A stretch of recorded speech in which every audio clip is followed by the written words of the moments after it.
Long before the refined vampires of modern fiction, the Balkans gave birth to something far more disturbing.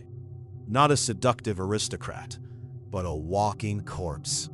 Bloated, decaying, and hungry.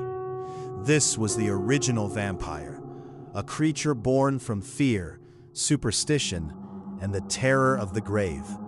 In Balkan folklore, the vampire was not beautiful. It was swollen with blood, its skin darkened, its nails grown long in death.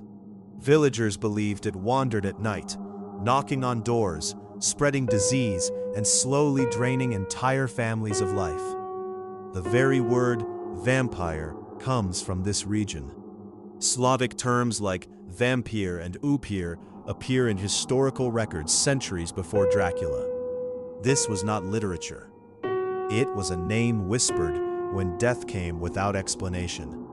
For the Balkan people, death was never final. Corpses were watched carefully. A body that did not decay as expected was feared.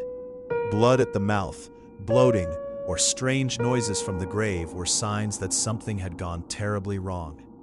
Vampires were believed to be created through broken rituals, improper burials, violent deaths, curses, or lives lived in sin. The vampire was seen as punishment, a moral failure returning from the earth itself. In the 18th century, Austrian officials documented vampire outbreaks in Balkan villages. Graves were opened, bodies were staked, burned, or decapitated. These reports spread across Europe, turning local terror into widespread hysteria. Disease played a silent role.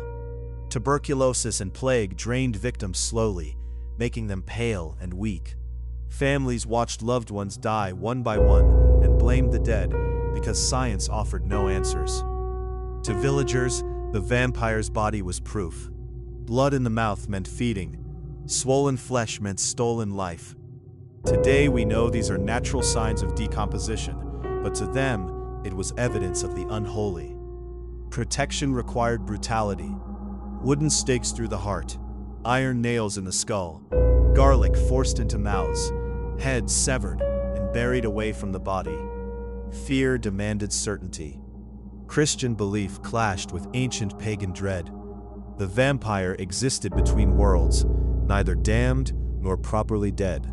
Priests were called to bless graves, blending religion with raw superstition. As the legend traveled west, the monster changed. The rotting corpse became elegant, seductive. By the time it reached literature, the dirt was gone, but the hunger remained. The Balkan vampire was never about immortality. It was about decay, about communities terrified of death they could not understand.